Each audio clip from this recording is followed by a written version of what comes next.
새롭게 번역된 사도신경으로 우리의 신앙을 고백하시겠습니다. 나는 전능하신 아버지 하나님 천지의 창조주를 믿습니다. 나는 그의 유일하신 아들 우리 주 예수 그리스도를 믿습니다. 그는 성령으로 잉태되어 동정녀 마리아에게서 나시고 본디오 빌라도에게 고난을 받아 십자가에 못 박혀 죽으시고 장사된 지 사흘 만에 죽은 자 가운데서 다시 살아나셨으며 하늘에 오르시어 전능하신 아버지 하나님 우편에 앉아 계시다가 거기로부터 살아있는 자와 죽은 자를 심판하러 오십니다. 나는 성령을 믿으며 거룩한 공교회와 성도의 교제와 죄를 용서받는 것과 몸의 부활과 영생을 믿습니다. 아멘.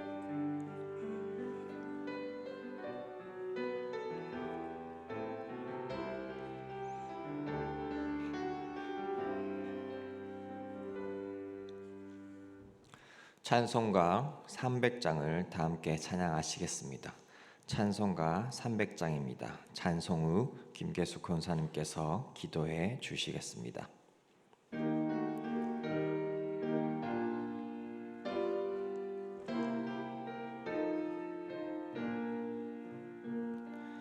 내 맘이 낙심되며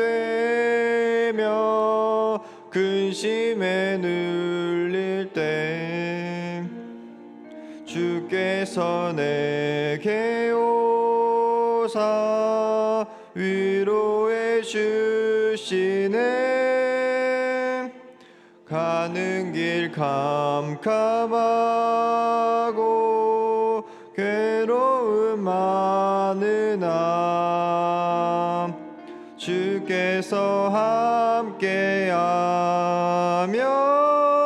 내 짐을 지시네.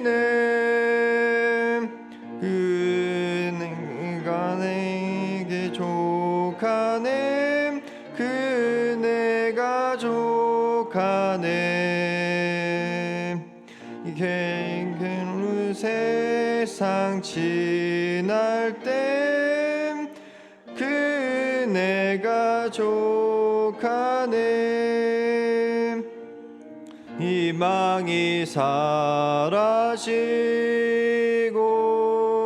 친구 날 버릴 때 주께 계속 속삭이며 새 희망 주시네. 싸움이 맹렬하여 두려워 떨 때에 승리의 왕이 되신 주 음성 들리네. 그네가 내게 족하네. 그네가 족하네. 이 괴로운 세상 지날 때 그네가 족하네. 번민이 가득 차고 눈물이 흐를 때 주 나의 곁에 오 위로해 주시네. 환난이 닥쳐와서 어려움 당할 때 주님의 능력 입어 원수를 이기네. 그네가 내게 족하네. 그네가 족하네. 이 괴로운 세상 지날 때 그네가 족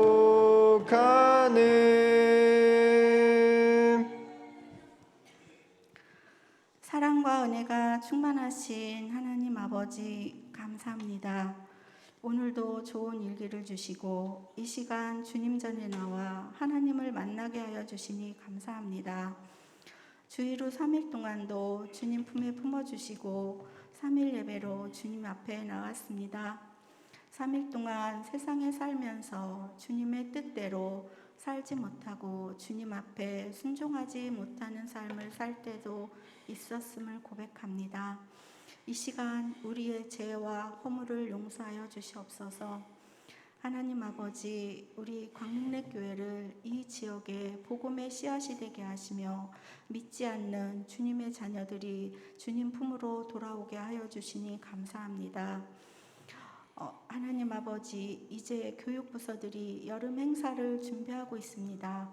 기도로 준비하게 하시며 준비하는 모든 이들이 먼저 은혜 받게 하여 주시고 주님의 은혜와 축복이 가득한 여름 행사가 되게 하여 주시옵소서.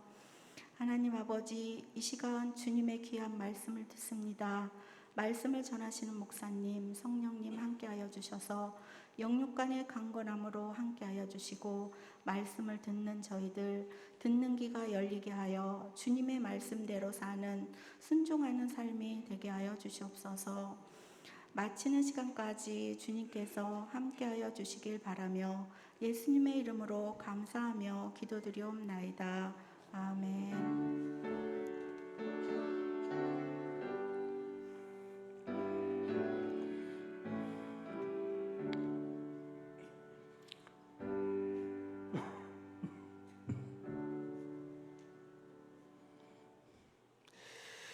우리에게 주시는 하나님의 말씀은 마태복음 13장 44절부터 50절까지 말씀.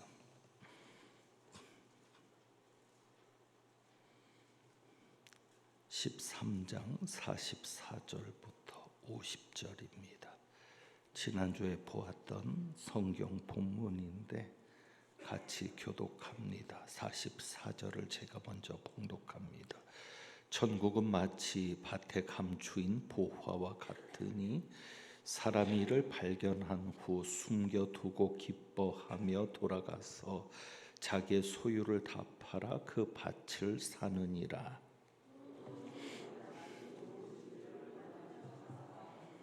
극히 값진 진주 하나를 발견함에 가서 자기의 소유를 다 팔아 그 진주를 사느니라.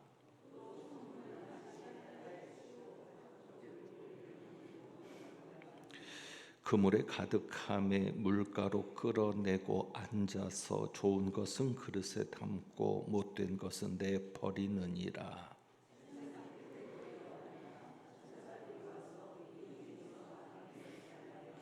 함께 봉독합니다. 풀무불에 던져 넣으리니 거기서 울며 이를 갈리라. 아멘. 기도합니다. 감사 헌금 드렸습니다. 하나님 앞에 간절한 소원을 담고 또 신방을 감사해서 예물 드린 가정들이 있습니다.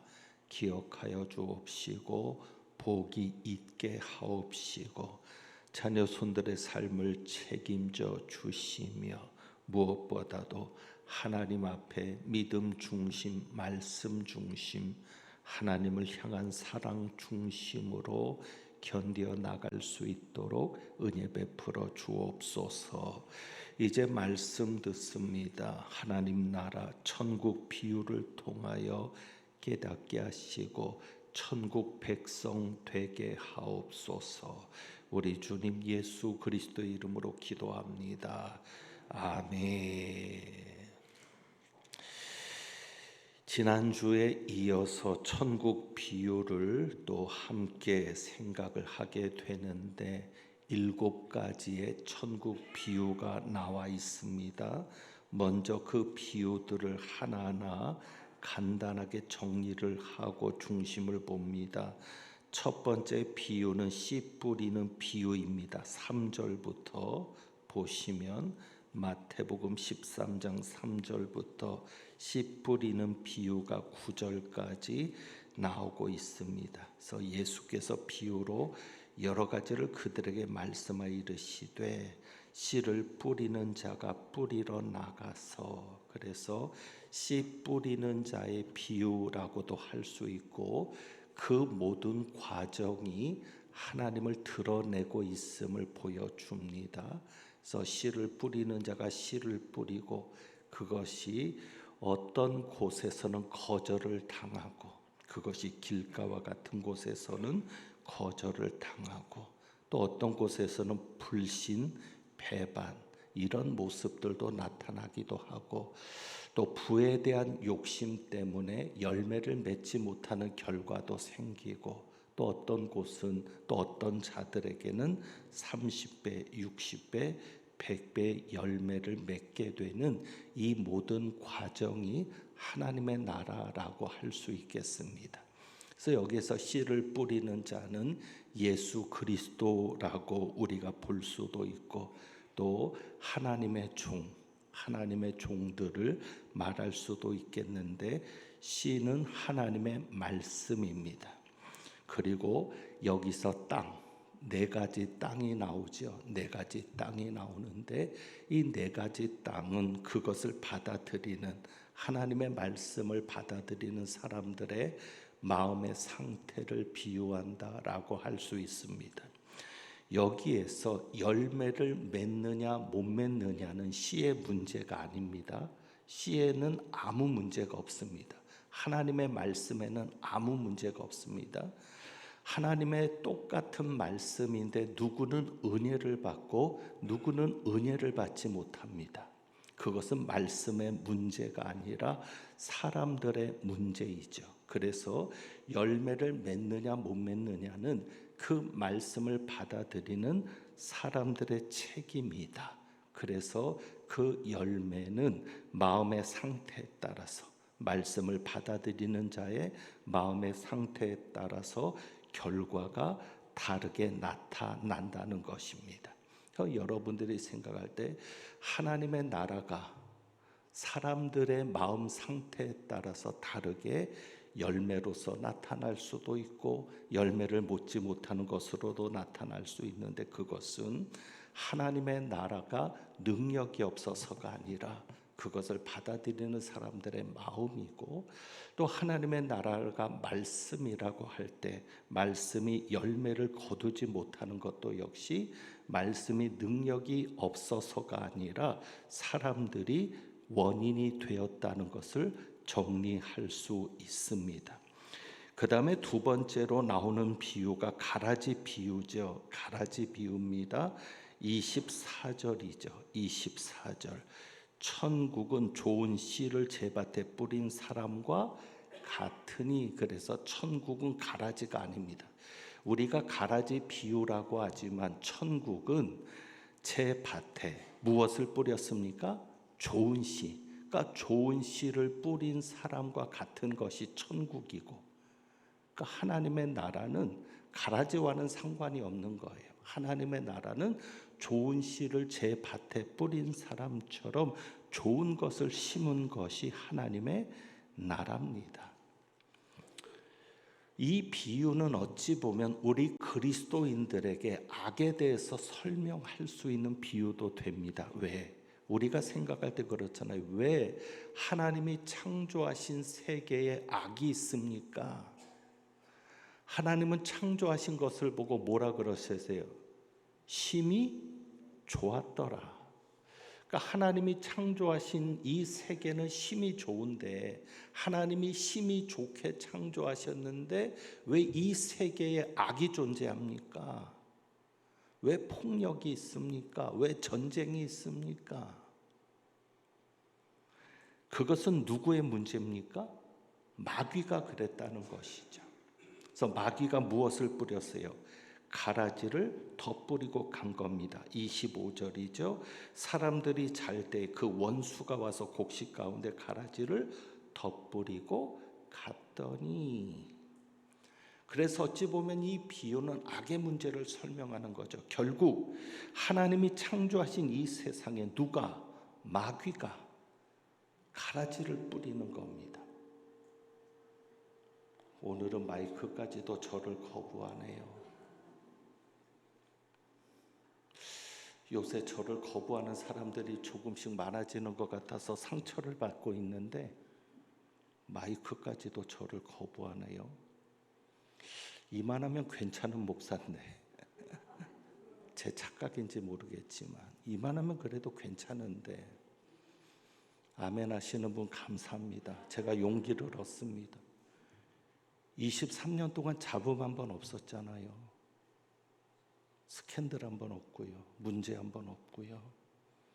이만하면 괜찮은데 이건 그냥 지나가는 거고요. 자, 교회도 그렇잖아요. 교회는 하나님이 모이게 하신 참으로 좋은 천국인데 근데 왜 교회 안에 악한 사람들이 있을까? 누가? 마귀가 가라지를 뿌린 것이죠. 그래서 이제 그런 부분들을 설명할 수 있는 게 이 가라지 비유가 되면서 여기에서는 인내를 가르치시는 겁니다. 이 가라지가 알곡하고 뿌리가 얽힌다 그래요. 그러니까 가라지를 뽑으려면 알곡의 뿌리까지 다치는 거죠. 그러니까 그냥 내버려 두는 겁니다. 그래서 곡식이 익으면 곡식을 거두면, 곡식은 뭐만 거두면 돼요? 곡식만 거두면 되잖아요. 나머지 그 밑에 있는 벼 같은 것도 알곡만 거두면 되지 그 벼에 알곡을 지탱하는 줄기는 아무 필요가 없잖아요. 그러니까 그냥 다 한꺼번에 모아서 구별해서 버릴 수 있는 겁니다. 근데 문제는 그때까지는 어떻게 두는 거죠? 내버려 두어라. 가라지를 뽑으려다가 알곡까지 뽑힐 염려가 있다. 여기서 중요한 게 이것이죠. 우리에게는 심판권이 있다 없다? 없다. 우리에게는 판단할 수 있는 권리는 없다. 내버려 두고 참는 거죠. 누가 하실 때까지? 하나님이 하실 때까지. 하나님이 알곡과 가라지를 구별하실 때까지 우리는 참고 기다리는 것입니다. 그래서 어찌 보면 이 비유는 인내를 가르치시는 거죠. 견뎌라. 악한 자들을 보더라도 견뎌라. 그 악한 자들 때문에 힘들더라도 견뎌라. 심판이 있으니 심판 때까지 참고 기다려라. 그래서 인내를 가르치시는 그런 비유가 되고요.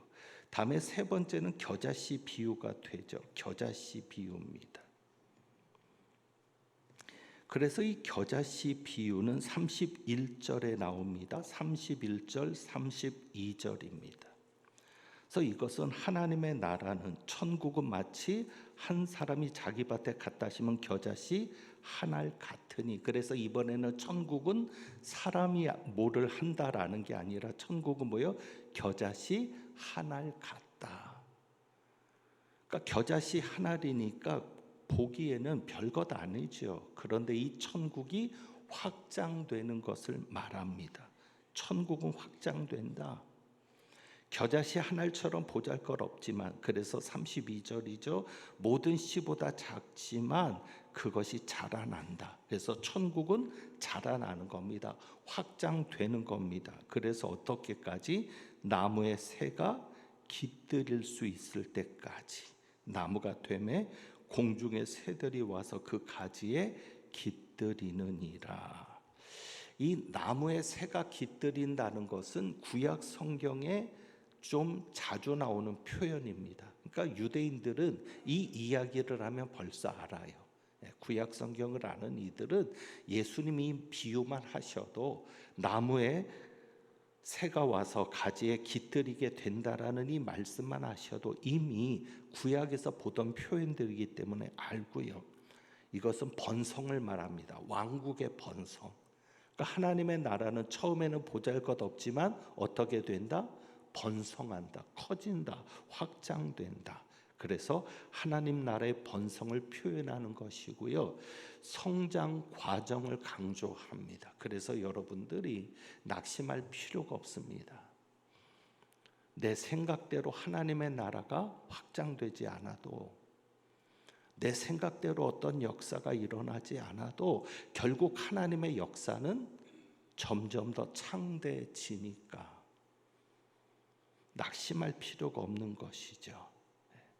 그 다음에 네 번째로 누룩입니다. 33절이죠. 천국은 마치 여자가 가루 서말 속에 갖다 넣어 전부 부풀게 한 무엇과 같다니 누룩과 같으니 천국은 누룩과 같다. 근데 사실 이것은 유대인들에게는 참 파격적인 비유입니다. 왜냐하면 랍비들의 가르침 속에서 누룩은 항상 부정적인 의미로 사용되었거든요. 그래서 예수님도 제자들에게 뭐라고 했어요? 너희는 바리새인들의 누룩을 주의하라. 그러니까 누룩이 좋은 의미로 사용되지를 않았어요. 비유를 들 때 어떤 악한 성향, 뭔가 변질시키고 부패시키고 뭔가 이렇게 악한 성향을 말할 때 누룩이라는 것을 사용을 했는데, 예수님께서 여기에서만이죠. 그것도 여기에서만 나옵니다. 누룩을 아주 긍정적으로 사용하고 계십니다. 어떤 성질 때문에요? 누룩이 변화시키는 것이거든요. 이것도 역시 하나님 나라의 확장성과 같죠. 겨자씨 하나가 큰 나무가 돼서 새들이 깃들이는 것과 마찬가지로 누룩 한 조각이, 누룩 한 줌이 어찌 보면 아주 작은 누룩 하나가 어떻게 해요? 가루 서말 속에 넣었을 때 그 가루 서말을 다 부풀게 만들어 버리죠. 바로 그런 어떤 천국의 확장성을 이야기하는 겁니다. 그러니까 가루 반죽에 파고들어서 가루를 다 변화시키는, 부풀려 버리는, 그 반죽을 부풀려 버리는 그러한 것들을 말을 하는데, 여기에서 겨자씨는 성장의 과정을 강조한다면 하나님 나라는 이렇게 성장한다, 확장한다. 여기서는 누룩에서는 행위를 강조합니다. 그러니까 뭔가 변화된 행위가 있어야 되는 거죠. 단순히 하나님의 나라는 그저 확장하는 것뿐만 아니라 하나님의 나라가 확장될 때 어떤 역사가 일어나요? 하나님 나라의 백성들은 변화되는 역사가 일어난다는 거예요. 그러니까 여러분이 예수 믿고 변화되지 않으면 누룩이 반죽을 다 부풀게 하잖아요. 그러니까 하나님의 나라가 들어가는 곳에는 반드시 변화가 일어나거든요. 확장뿐만 아니라. 그러니까 정말 우리가 하나님 나라의 백성이라면, 내 속에 하나님의 나라가 있으면 변화될 수밖에 없는 거죠. 그러니까 만약에 내가 변화가 없다. 왜 예수를 믿는데도 변화가 없지? 왜 예수를 믿는데 오히려 더 형편없어지지? 그러면 하나님의 나라의 백성이 아닙니다. 믿는 자가 아닙니다. 교회는 다녀도.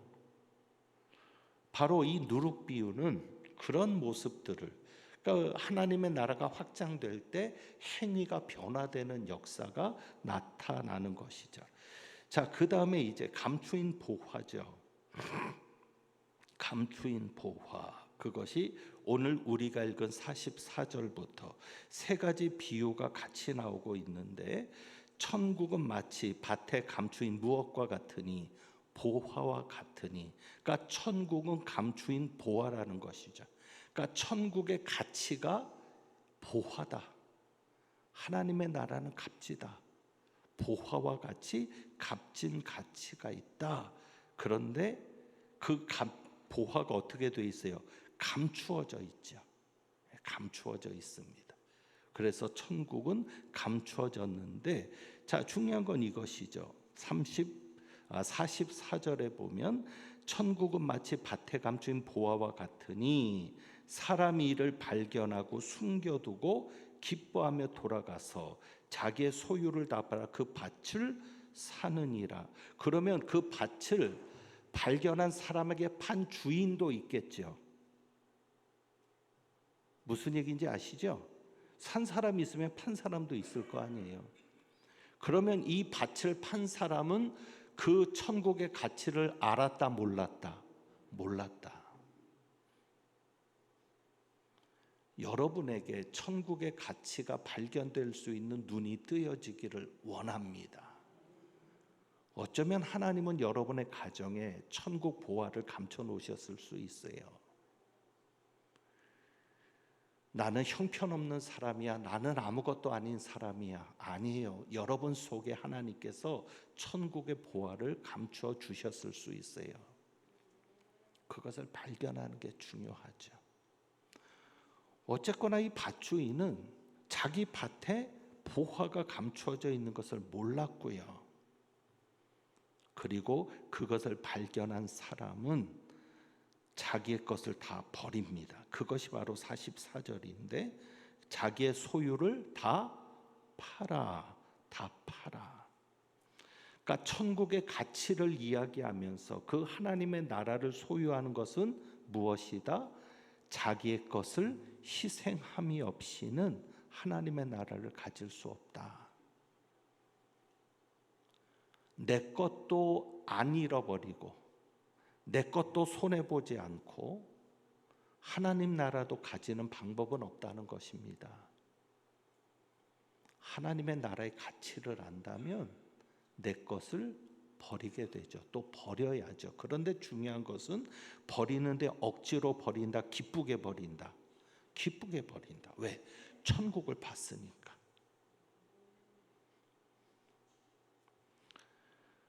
그래서 저도 한때 그런 기도를 좀 한 적이 있는데, 하나님 제발 천국 좀 보여주세요.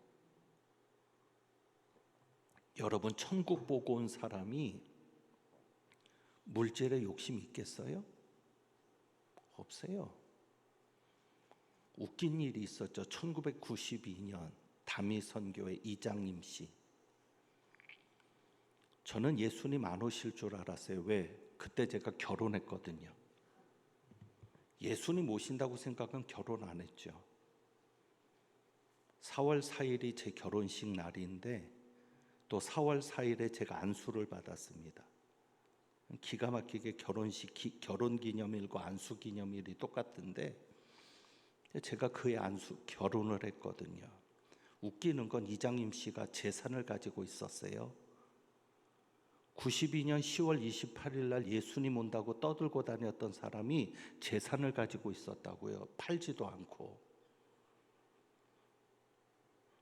현신의 권사는 북한 선교에 써달라고 자기 재산을 천국 보고 와서 바쳤잖아요. 하나님의 나라를 보니까 이 땅의 물질은 아무 가치가 없는 거예요. 여러분이 그렇게 좋아하는 금이 천국에서는 아스팔트로 쓰인다는 거 아시죠? 네. 자, 그러니 그것을 말하는 거죠. 그러니까 기쁘게 하나님의 나라를 위해서는 내가 허리를 버릴 수 있다. 그래서 예수님이 항상 얘기하는 게 뭐예요? 자기를 부인하고 자기 십자가를 지고 나를 따르라. 하나님의 나라를 소유하려면 버려야 된다. 버리지 않으면 나를 따를 수 없다. 그런데 중요한 것은요, 보상이 있다는 것이죠. 보화니까. 어쩌면 내가 버리는 것 그 이상의 보상이 하나님에게 있습니다. 여러분이 그것을 믿고 나가시면 돼요. 하나님 앞에 드린 거는 절대 손해가 없어요. 하나님 기억하고 계세요. 여러분이 꼭 물질만 아니어도 남들은 그렇게 고생 안 하는데 여러분은 봉사하시잖아요. 교회에서. 여러분은 땀 흘리시잖아요. 교회만 왔다 가면 목욕해야 될 정도로 여러분이 가만히 계시지 않잖아요. 하나님의 나라를 위해서 여러분이 그렇게 버리는데 하나님께서 보상하지 않으시겠습니까? 또 그리 아니하실지라도 하나님의 나라를 위해 쓰임받는 것만도 감사합니다 하는 분도 계시죠. 자, 갑진진주도 마찬가지입니다. 거기 보면 갑진진주 6번째 비유거든요. 극히 값진 진주 하나를 발견함에 여기도 마찬가지로 자기 소유를 다 팔아. 그러니까 팔았다는 거죠. 하나님의 나라는 팔고 살 만한 가치가 있다. 내 모든 소유를 다 팔아도 하나님의 나라를 가질 가치가 있다. 그리고 마지막 7번째 금을 비웁니다. 또 천국은 마치 바다에 치고 각종 물고기를 모는 그물과 같으니, 그래서 이 금을 비유 하나님의 나라에서는 최후의 심판도 이야기합니다. 하나님의 나라의 마지막은 최후 심판입니다. 최후 심판은 뭐예요? 구별짓는 게 심판이에요. 그래서 그물 비유에서는 어떻게 구분을 짓죠? 각종 물고기를 모아서 좋은 것과 못된 것을 구별하죠. 그게 심판이에요. 가라지도 마찬가지였죠. 알곡과 가라지를 구별하죠. 그리고 나서 마지막엔 어떻게 합니까? 풀에 던져 버리는 겁니다. 물론 여기에서 못된 것은 내버린다 그랬는데, 이 내버리는 게 그거죠. 49절에 악인들이죠. 악인들.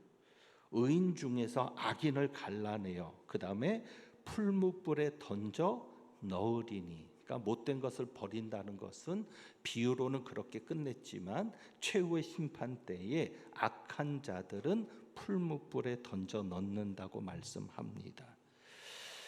그러니까 악인을 불 속에 던진다는 것은 구약 시대부터 내려온 전통적인 견해들이죠. 랍비의 사상 속에 그런 가르침들이 많이 있습니다. 그러니까 유대인들에게 악한 자들은 최후의 심판 때 불에 던져진다. 그래서 우리는 또 지옥불도 생각하게 되고요.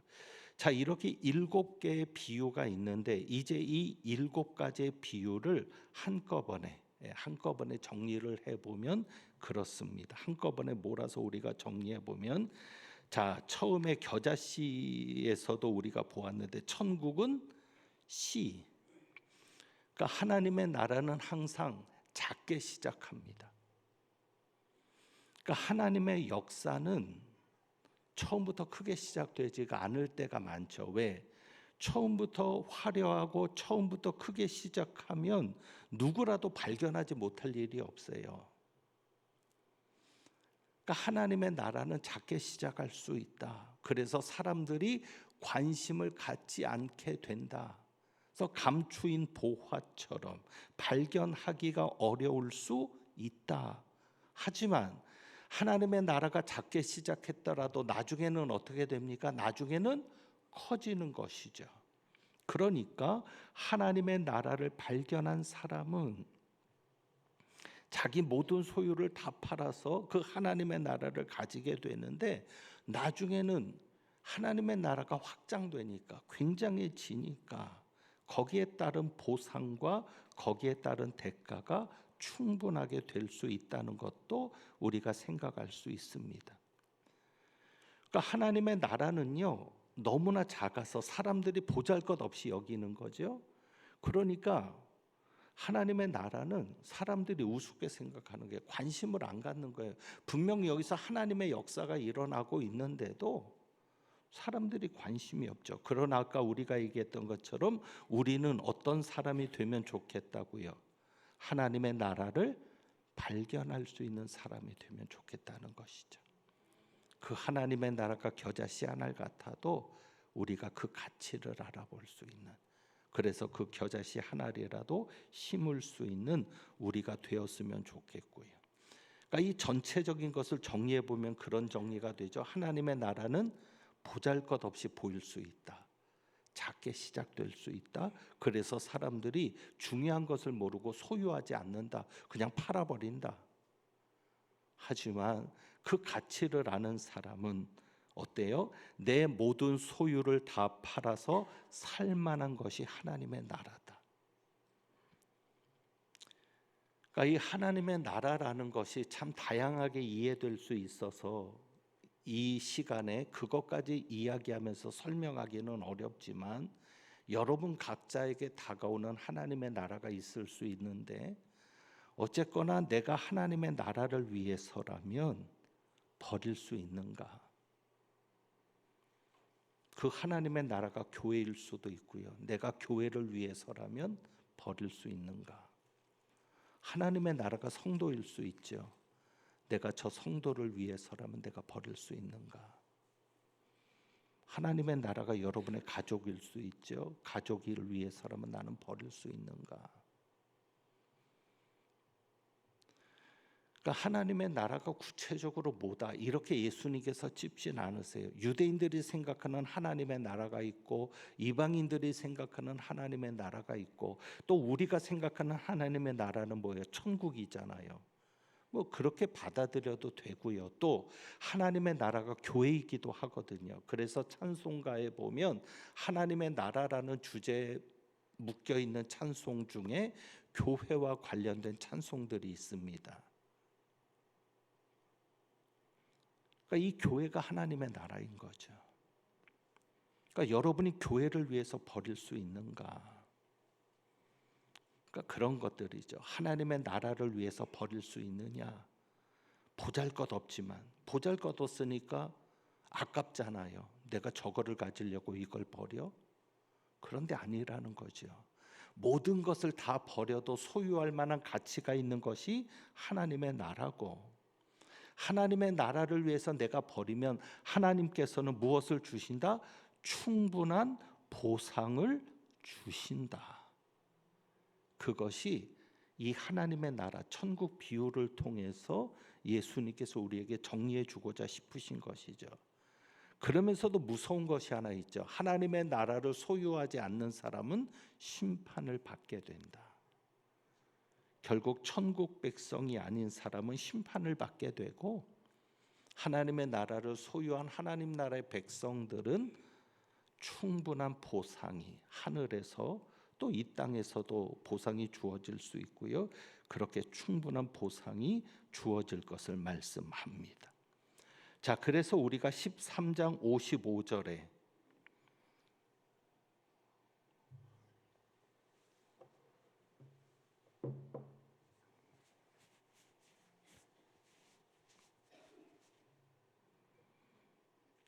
13장 55절에 이 비유가 끝난 다음에 이런 이야기가 나옵니다. 예수께서 이 모든 비유를 마치신 후 그곳을 떠나서 고향으로 돌아가십니다. 그들의 회당에서 가르치실 때 그들이 놀랍니다. 이 사람의 지혜와 이런 권능이 어디서 왔느냐. 자, 그러면 이 예수님이 하나님의 나라라면 실제로 그렇게도 이해할 수 있어요. 왜? 회개하라 보라 천국이 가까이 왔느니라. 그때 누가 오신 거예요? 예수님이 오시면서 천국에 왔거든요. 그러니까 이것도 하나님의 나라라고, 예수님도 하나님의 나라라고 할 수 있다면, 자 보세요. 55절에 이는 그 목수의 아들이 아니냐 하면서 어머니는 마리아, 그 형제들은 야고보, 요셉, 시몬, 유다라 하지 않느냐 하면서 57절 어떻게 예수를 배척한지라. 자, 하나님의 나라가 예수인데 발견해요, 못 발견해요? 못 발견해요. 보잘것없는 거죠. 왜? 그 아버지를 우리가 아는데, 목수의 아들인데, 목수는 천한 직업이거든요. 어떻게 천한 가문에서, 천한 직업에서, 달동네에서 메시아가 와? 그러니까 겨자씨처럼, 밭에 감추인 보화처럼 사람들이 발견을 못하는 거예요. 보잘것없게 여기는 거죠. 그러나 예수가 하나님의 나라죠. 그 예수를 소유한 자는 기쁨을 얻고 하나님의 나라를 누리고 천국에서 영원한 보상을 누리게 되죠. 그 예수를 따르기 위해서 모든 것을 버린 이들은 훨씬 더 하나님 나라에서 누리게 될 것이죠. 그래서 58절에 그들이 믿지 않음으로 말미암아 거기서 많은 능력을 행하지 아니하시니라. 이들이 믿었다면 하나님 나라의 능력을 맛봤을 텐데. 그렇죠. 하나님의 나라는 능력에 있습니다. 말에 있지 않다고 하잖아요. 여러분의 가정에 하나님의 나라가 이루어지면 하나님의 능력이 나타납니다. 교회도 마찬가지고요. 그래서 이 하나님의 나라가 굉장히 중요한데, 자 이제 정리를 해보면 예수님이 하나님의 나라일 수 있고요. 그렇죠? 그러니까 이 하나님의 나라가 다양하게 이해될 수 있다고 말씀드렸어요. 예수께서 하나님의 나라일 수 있고 예수님의 말씀이 하나님의 나라일 수 있고, 그리고 예수님을 따르는 자가 소유하고 예수님으로 인해 누리게 되는 영생이라든지 하나님의 자녀로서 누리게 되는 권리라든지 이런 것들이 하나님의 나라일 수 있죠. 그래서 예수님을 따르는 자가 하나님의 나라를 소유할 수 있고요. 하나님의 능력을 경험하는 곳이 하나님의 나라일 수 있죠. 58절에 능력을 행하지 아니하셨다 그랬는데 예수님의 능력이 경험되는 곳이 하나님의 나라일 수 있죠. 자, 그런데 이제 마지막 결론으로 12장 50절. 우리가 지난번에도 이 부분을 보았습니다. 왜 하나님께서 하나님의 나라의 비유를 이 부분에 몰아넣으셨을까? 자, 50절 같이 봅니다. 누구든지 하늘에 계신 내 아버지의 뜻대로 하는 자가 내 형제요 자매요 어머니이니라. 아멘. 하나님의 나라는 하나님의 뜻대로 행하는 자가 들어갑니다. 하나님 나라의 백성은 하나님의 뜻대로 행하는 자가 하나님 나라의 백성입니다. 우리가 하나님의 뜻대로 행하기 위해서 버리는 겁니다. 참는 겁니다. 여러분이 참고 인내하면 내가 하나님 나라의 뜻대로, 하나님의 뜻대로 행하는데 아무런 일도 일어나지 않아요. 분명히 내가 하나님의 뜻이어서 심었는데, 내가 하나님의 뜻이어서 봉사했는데, 그런데 아무 일이 일어나. 그러나 하나님의 나라는 겨자씨 한 알같이 작지만 여러분이 그렇게 하나님의 뜻대로 순종한 것에 대해서는 하나님이 크게 책임지실 겁니다.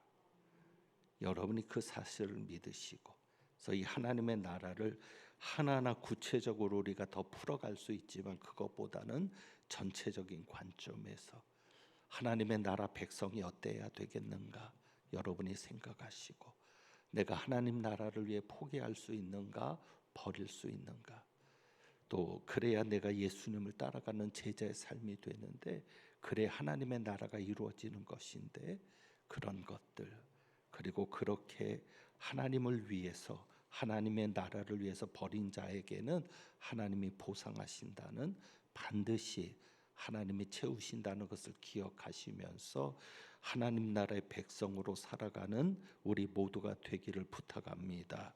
이 시간 우리 한번 같이 기도합니다. 오늘 말씀 생각하면서 내가 하나님 나라의 백성으로 살게 하소서. 하나님의 뜻대로 살아가게 하시고, 하나님의 나라를 위해서라면, 교회를 위해서라면 버릴 것은 버리고 포기할 것은 포기하고 참을 것을 참고, 인내가 필요한데 언젠가는 하나님이 심판하시고 또 하나님이 결과를 주실 것을 믿으면서 그 믿음 가운데도 승리하는 삶이 되게 해달라고 우리 한번 오늘 말씀 생각하면서 성령께서 깨닫게 하시는 대로 같이 기도합니다. 기도하겠습니다. 하나님 감사합니다. 주님 감사합니다.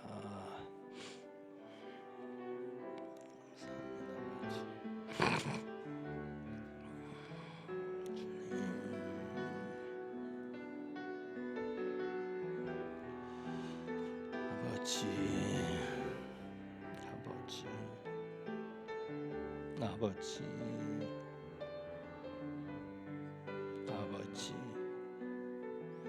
하나님의 나라를 이루어 주옵소서. 하나님의 나라가 임하게 하시옵소서. 주님.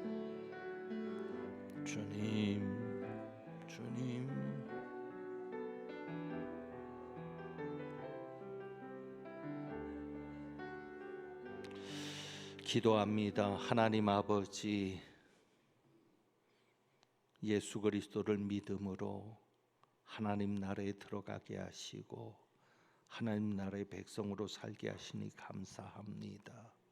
하나님의 나라는 좋은 것이고 악한 것이 들어올 수 없으며, 하나님의 나라는 참으로 귀한 것임을 깨닫는데 우리가 좋은 삶, 귀한 삶 되게 하여 주옵시고, 하나님 나라에 걸맞는 하나님의 백성으로서 포기할 것은 포기하고 버릴 것은 버리며 그렇게 하나님께 기쁨이 되게 하여 주옵소서. 무엇보다도 당장의 결과가 나타나지 않고 눈에 보이는 것 없지만 보이지 않는 곳에서도 하나님의 나라가 시작되고 역사가 일어나며 언젠가는 큰 결과를 가져올 줄 믿고 인내로서 결실하는 저희들 되게 하옵소서. 하나님께서 말씀 주실 때에 착하고 좋은 마음으로 그 말씀을 듣고 지키어 인내로 결실하는 저희들 되게 하옵소서. 우리 주님 예수 그리스도의 이름으로 기도합니다. 아멘. 찬송 드립니다. 찬송가 194장. 요즘 찬송가를 사신 분은 가사가 좀 달라졌을 겁니다. 저작권 때문에. 이전의 찬송가는 194장. 저 하늘 거룩하신 주여. 우리 한번 이 가사로 찬양하겠습니다.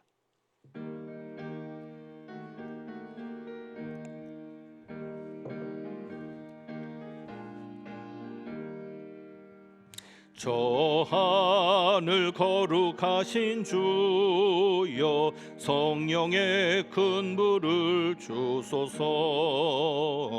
내 영혼 기도 들어주사 성령의 큰 불을 주소서.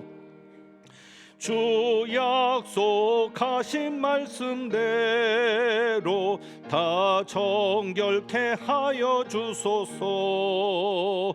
그 거룩하신 이름 따라 성령의 큰 불을 주소서. 내 주여 기도 들어주사 성령의 큰 불을 주소서. 주 말씀 따라 살아갈 때 성령의 큰 불을 주소서. 내 영혼 차고 넘치어서 새 사람이 만들어지고 내 헛된 것을 태우도록 성령의 큰 불을 주소서. 이 냉랭하고 악한 마음에 성령의 큰 불을 주소서. 내 마음에 사랑 불타도록 성령의 큰 불을 주소서. 저 악한 세력 물리치고 나 참되게 살아가는 것. 아멘. 다 주님 은혜이시오니 성령의 큰 불을 주소서. 나 담대하고 순종하게 성령의 큰 불을 주소서. 나 주께 이웃 인도하게 성령의 큰 불을 주소서. 주 제단 위에 모든 것을 다 바치니 받아주소서. 나 주님만을 기리도록 성령의 큰 불을 주소서. 아멘. 교회 소식 말씀드립니다. 주보를 같이 보시고요. 먼저 오늘부터 구역장 모임이 있습니다. 예배 끝나고 바로 교구별로 모이게 되고, 오늘 참석을 못 하시는 분은 주일 찬양 예배 후에도 구역장 모임이 있으니까 그렇게 해주시기를 바랍니다. 우리 이준희 목사님께서 9월에 선교를 나가시게 되는데 그 전까지는 이준희 목사님 맡은 교구는 그대로 이준희 목사님이 교구장이십니다. 단 이제 서성현 목사님께서는 부교구장 같이 또 교구 파악을 하셔야 되니까 이준희 목사님 선교사로 나간 후에는 그 교구까지 맡아야 되는데, 그래서 같이 이렇게 신방도 하고 돌보도록 하지만 계실 때까지는 이준희 목사님이 교구장입니다. 그래서 오늘 모이실 때 이준희 목사님이 맡은 교구, 서희하고 더샵 그쪽하고 해서 또 이 동부 쪽하고 해서 이준희 목사님 맡은 교구는 그렇게 모여 주시면 되겠고요. 서성현 목사님은 김푸른 목사님이 맡으셨던 교구를 교구장으로 맡으십니다. 그리고 김푸른 목사님이 부교구장으로서 신방할 때 같이 신방하고, 또 우리 서 목사님이 구역을 잘 파악할 수 있도록 그렇게 도우려고 합니다. 그래서 여러분들이 그렇게 아시고 오늘 모이실 때 구역장 모임을 교구별로 모이실 때는 참고해 주시기를 바라고, 우리 구역장님들이 참 힘듭니다. 요새 교인들이 구역장 대접을 잘 안 합니다. 대접받으려고 하는 건 아니지만 신방 전화하다 보면 막 기분 나쁠 때도 있죠. 왜 전화했냐는 식으로도 할 수도 있고, 그럼에도 불구하고 오늘 말씀한 것처럼 여러분이 하나님의 나라를 위해서 수고한 것은 하나님께서 반드시 갚으실 겁니다. 그래서 우리 구역장님들이 힘드시더라도 잘 감당해 주셔서, 저희 교회는 구역밖에 없습니다. 다른 것이 조직되어 있거나 하지 않고 그저 구역을 중심으로만 움직이기 때문에 구역장님들이 힘을 내 주셔야 하겠습니다. 그리고 성경 공부 수요일 저녁에 하는 것은 낮 예배를 오고 싶은 분들이 직장 때문에 못 오시는 분들, 그래도 교회라도 한번 오고 싶은 분들이 있어요. 그래서 지금 유튜브로 저녁에 예배는 드리지만, 그래서 그런 분들을 위해서 또 수요일 저녁에 성경 공부 시간을 마련했으니까 그렇게 기억해 주시고, 오전반도 나중에 개설이 될 겁니다. 이제 신방이 맞춰지면 오전반도 개설이 될 테니까 당분간은 수요일 저녁 때 성경 공부가 있으니까 여러분들이 불편하시더라도 직장에 다니시는 분들을 위해서 좀 맞춰 주시면 감사하겠습니다. 이번 주 토요일에는 잡초 제거 화단 가꾸기가 있으니까 시간이 되시는 분들은 좀 이른 시간입니다. 6시부터 시작하는데 오셔서 함께 하시면 좋겠고요. 또 토요일에는 행사가 있습니다. 교사 강습회가 저희 교회에서 있으니까 잘 마칠 수 있도록 기도해 주시기를 부탁드립니다. 주님 가르쳐 주신 기도로 마칩니다. 하늘에 계신 우리 아버지여, 이름이 거룩히 여김을 받으시오며 나라가 임하옵시며 뜻이 하늘에서 이루어진 것 같이 땅에서도 이루어지이다. 오늘 우리에게 일용할 양식을 주옵시고 우리가 우리에게 죄 지은 자를 사하여 준 것 같이 우리 죄를 사하여 주옵시고 우리를 시험에 들게 하지 마옵시고 다만 악에서 구하옵소서. 대개 나라와 권세와 영광이 아버지께 영원히 있사옵나이다. 아멘.